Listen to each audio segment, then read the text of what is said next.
dedicate the next 15 minutes to watch this.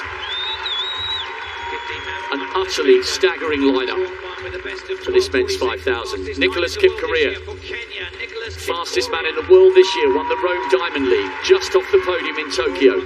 Can he go one better? Oscar Chelimo, World Junior Cross Country bronze 3 years ago, then to Sam Parsons of Germany. Mukhtar Idris, looking to become a 3-time champion, joining Mo Farah in that bracket. He hasn't looked at his best this season, but what a perfect time to turn it on. Jakob Ingebrigtsen, the Olympic champion over 1,500 metres, smarting after silver in that event. Watch for him. Mark Scott of Great Britain, very good half marathon runner and 3:35 1,500 metre runner. Barrega's the Olympic champion over the 10,000 metres, now stepping down. Silver in this event in Doha. Gravalia of Guatemala into the final with his good friend Abdi Hamed Nur. Third in the national championship. Yomif Kejelcha, world indoor record holder at the mile and a double world indoor champion. Grant Fisher, the third fastest man in history indoors over this distance. He was just off the podium in the 10,000 behind this man. Joshua Cheptegei, the Olympic 5,000 metre champion, is now the double world champion over the 10,000. A brilliant run in the 10. Can he do the double?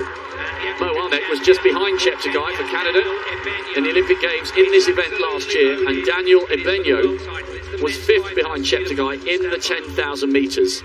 This is a crazy lineup. The Olympic 10,000 metre champion stepping down, the 1,500 metre champion from Tokyo stepping up, and awaiting them both, the man who stormed to the historic gold over 5,000 last year. All three of them are proven champions. Only one will reign tonight. An epic final taking place over the old-fashioned distance of 3 and a bit miles. How the late, great Steve Prefontaine would have loved this lineup and would have loved the chance to race alongside 3 Olympic champions.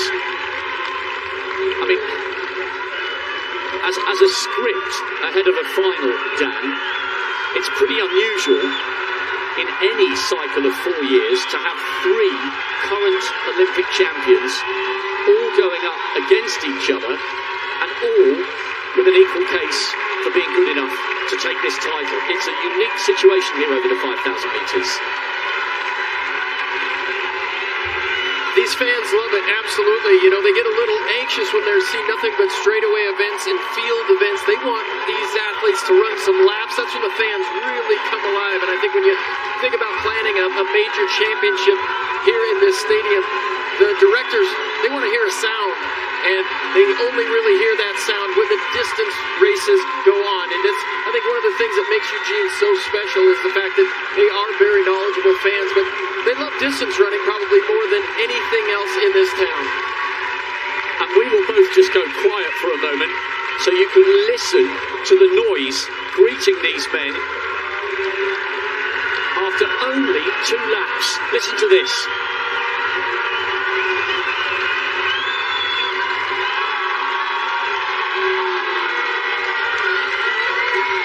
Is incredible. An incredible amount of noise, and it shows you exactly what Dan O'Brien's just been indicating, that this crowd are hugely knowledgeable and passionate when it comes to distance races. Now Cheptegei, 2:05 at 800 metres. This is a decent pace. I don't think it's in his interest to let this dawdle.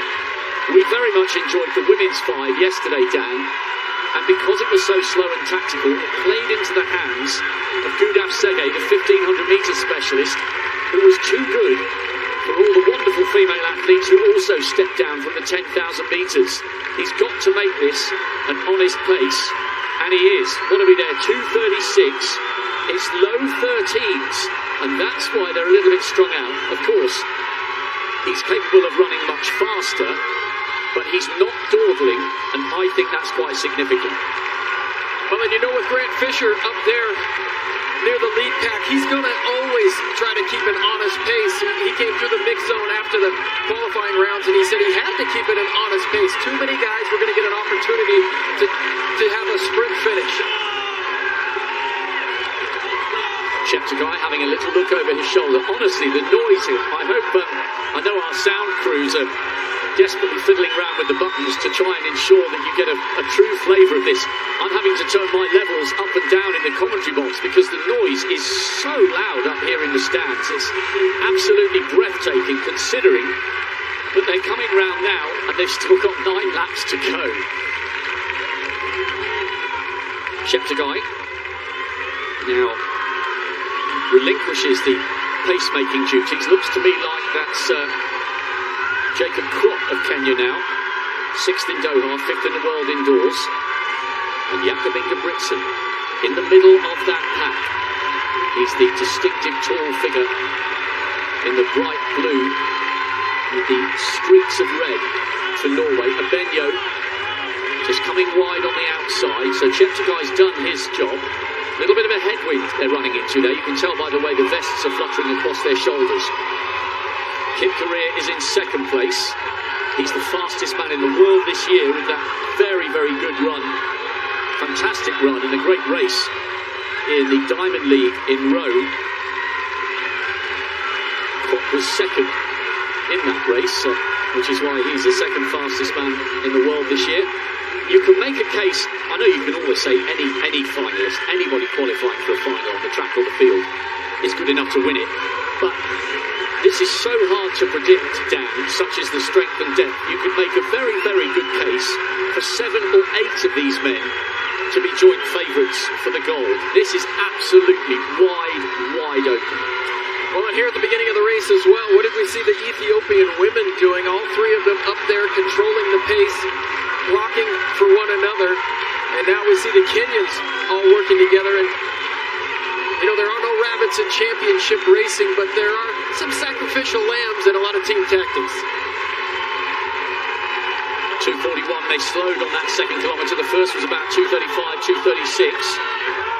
And that's why Kip Korea has gone to the front. And on the back straight there, I'm not sure whether you noticed, Abenyo was just waving his right arm, gesturing for others to come forward and help with the pacemaking duties. There he is with 15 on his thigh.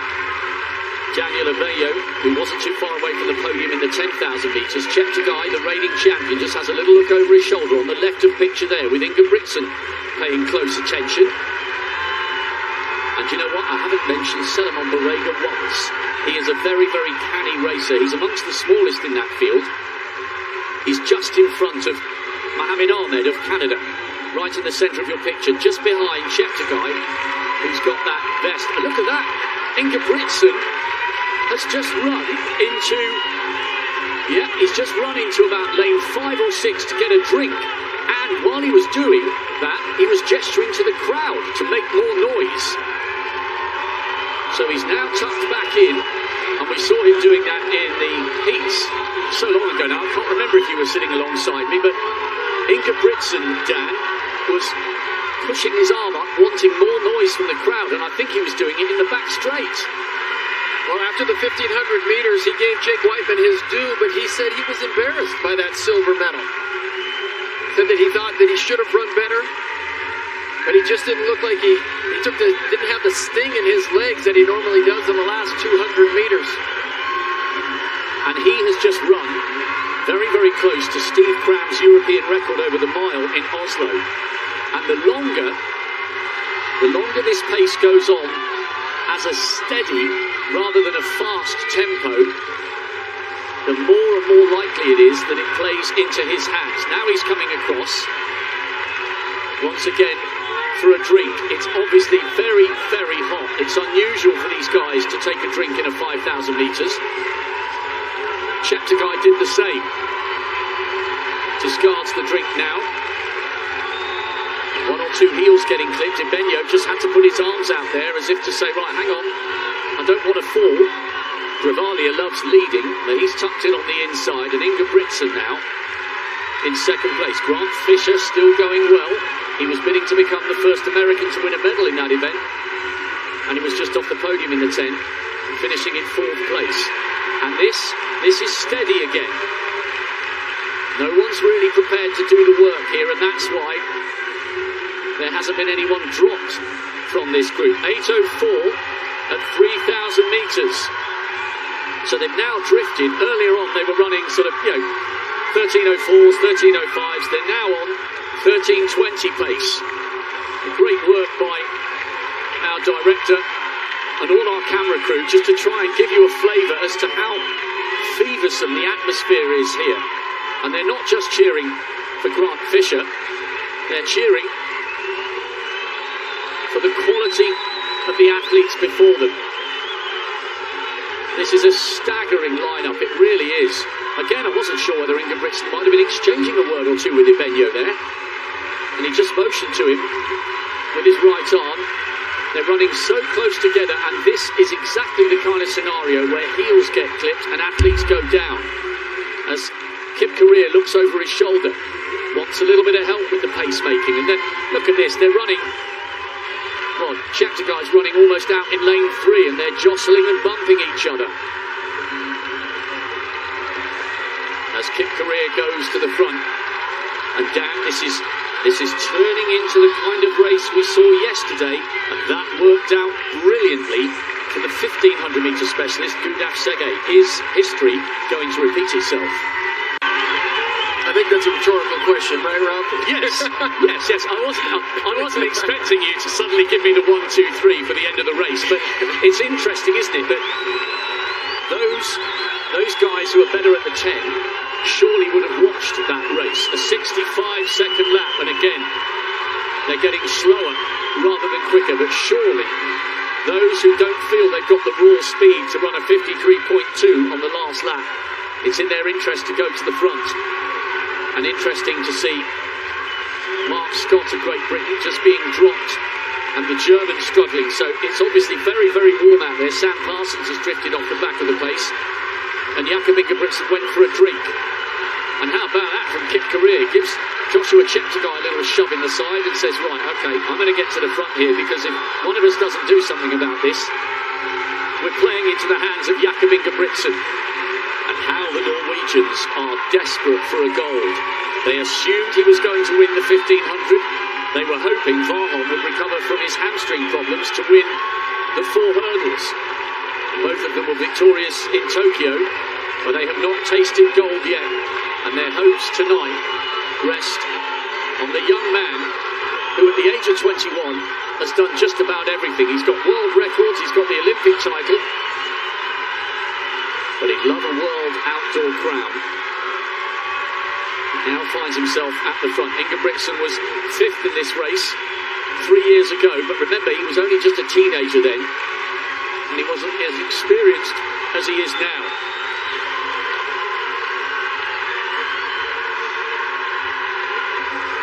The crowd are going absolutely wild round that first bend. So many expatriated Ethiopians here and Kenyans. Ingebrigtsen is looking up. When you see his eyes flick, it's because he can see himself and the rest of the field on the big screen at the end of the stadium. 600 metres to go. Watch for Grant Fisher. He looks full of running on the inside in 3rd place.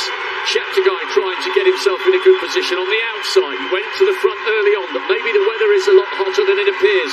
We're okay in the shade, but it's been brutal out there. They've been reaching for drinks as they approach the bell. There's a huge amount of noise in the stadium. 400 to go in the 5,000 final, and listen to this. Even Dan O'Brien, the decathlon specialist, is on his feet, enthralled by this race. Jakob Ingebrigtsen was embarrassed in the 1500 metres. That's how much he's got used to winning. But they're all queuing up behind the mercurial Norwegian. Jacob Kropp, the 2nd fastest man in the world this year. Cheptegei might be run out of this. The gap's too big. Kip Korea is going backwards. Ahmed trying to come through. But Ingebrigtsen's shoulders are composed. They're tripping in the background. Grant Fisher got a heel clip. But look at this from Jakob Ingebrigtsen. If you can keep your head when all around are losing theirs, then yours is the world and everything in it. And Jakob Ingebrigtsen proves he is a man tonight. He was bitterly disappointed in the 1500. This is not as strong an event for him. He's only run one 5,000 this season and hadn't gone inside 13 minutes. He's beaten the Olympic champion over 10,000 metres. He's beaten the Olympic champion over 5,000 metres. And Jakob Ingebrigtsen does finish Eugene as a world champion. What a great, great champion's response to his disappointment from earlier in the week. That was a brilliant performance from a 21-year-old who has rediscovered his magic touch on the last night in Eugene. Great stuff, Ingebrigtsen. Such heart and such determination. He will be the toast of a nation thousands of miles away tomorrow.